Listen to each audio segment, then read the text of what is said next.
nothing else that you said ah to was that scary. So they don't understand that at that moment this is that scary. So really, really on so many different levels. For one, just treating them like they're human beings so they know their self-worth, right? They are important. Their feelings are important. They are valid. Their need to explore and test and touch and look and be noisy is important. They need that for their growth and their development. It's not our job to hover over them and not let them do anything. Let them dig. Let them get dirty, right? Let them smear food all over the face or spill food on the floor.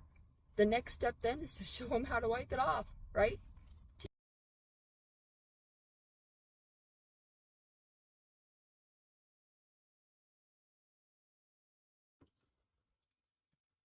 Hello and happy Thursday. I was just thinking about some stuff and decided to do a video on it. So something that's been kind of pressing on my mind and I find to be extremely important is just the way we talk to people, the tone, the energy behind the way we talk to people, especially children. I can't tell you how many times I witness people being demanding or, to me, almost like barking orders at children, and not intentionally, right? So if we have a child who tends to respond a little bit more when they're doing something wrong to a strict voice, and that's how we know to get them to listen, then we tend to use that voice more and more, right? Well, what I've witnessed recently is people doing this repetitively for every single thing. So think about this as an adult. If you worked, let's just say at a clothing store, and every time your boss came up to you, they were like, Karen, I need you to do this. Every single time. And if there's something horrible happens, they go, Karen, I need this. Eventually, you're not going to respond to that, Karen, because it all means the same. The energy behind it's the same. You're not only are you going to be uncomfortable and unhappy in that workspace because that person is barking at you constantly, but the energy behind it doesn't mean anything. It doesn't matter how extreme it sounds. It doesn't matter how urgent it sounds. If that's how they sound every single time they speak to you, it means nothing. It's almost like saying sorry for everything. That sorry eventually means nothing, right? Because the energy and the feeling behind it is just flatline. It's just base. It means the same thing. So think about that from a child's perspective. If every time I approach my son, I talk to him in a slow, monotone voice, even if it's an emergency, he's not going to realize it's an emergency, right? So if every time I talk to him in a heightened fight or flight type voice, then when there really is something urgent or he really is doing something he shouldn't do, even if it's something that's going to hurt him, he's not going to respond to that fight or flight voice, sound, energy in my voice, because it's the same as it was when, okay, he just stood on the couch or whatever, right? Or you wanted him to come wash his hands or whatever the situation might be. So we really have to think about the energy that we are putting behind the way we are speaking to people, because sometimes it doesn't matter what we're saying, it's how we're saying it to them. And I think sometimes as adults, it's easy to forget that our children have feelings the same as we do.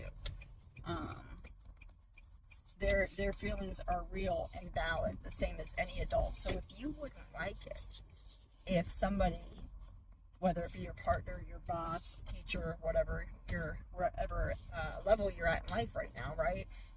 If you wouldn't like it if somebody was barking demands and telling you what to do constantly in that tone, then why is it okay to do it to our children? Why do we not stop and think, how would I want somebody to tell me this?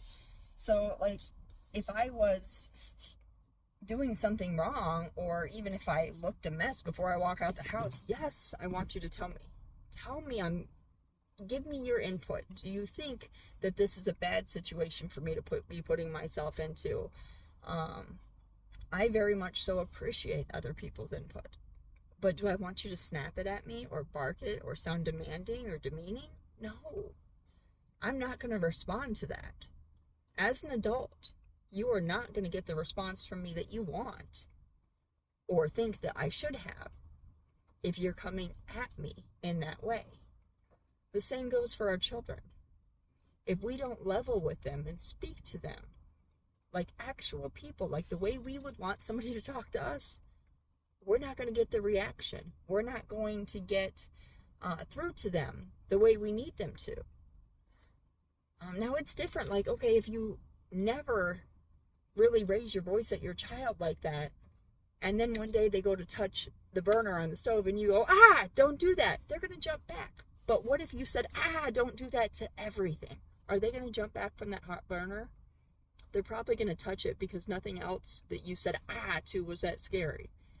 So they don't understand that at that moment this is that scary. So really, really on so many different levels. For one, just treating them like they're human beings so they know their self-worth, right? They are important. Their feelings are important. They are valid. Their need to explore and test and touch and look and be noisy is important. They need that for their growth and their development.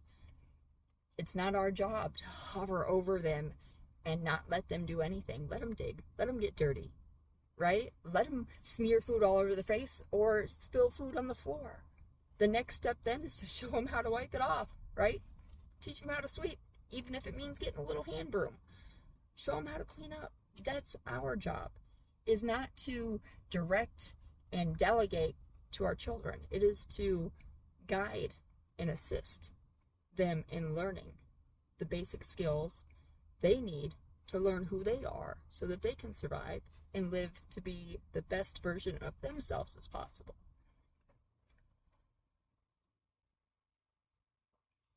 I don't know how to express in any other way how important this is. These children look at us for guidance. They look at us for what the next step is, what they're supposed to be doing in their lives. And if we are not compassionate and willing to come down with their level and helping them. Okay, sorry about that. Take 2 on the ending. I got a phone call, and when I went to go back and load this video, I realized you can't hear anything I'm saying in the end because the phone is ringing.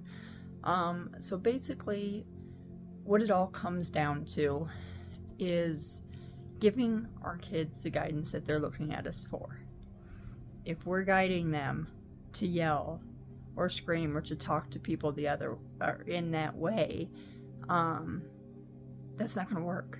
They are not going to have a healthy life. They're going to have doubts in themselves and just problems socially, really, if they don't know how to talk to people because we didn't show them. They're going to have ongoing problems. This is so important on so many different levels. So please, please, please remember, the next time you go to address another person, especially a child, talk to them the way you'd want to be talked to. Treat them the way you want to be treated. The golden rule, right? We learned that when we were little. Yeah? It still applies. It's so important.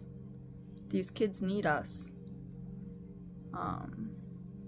So yeah, that's it. That's all I got.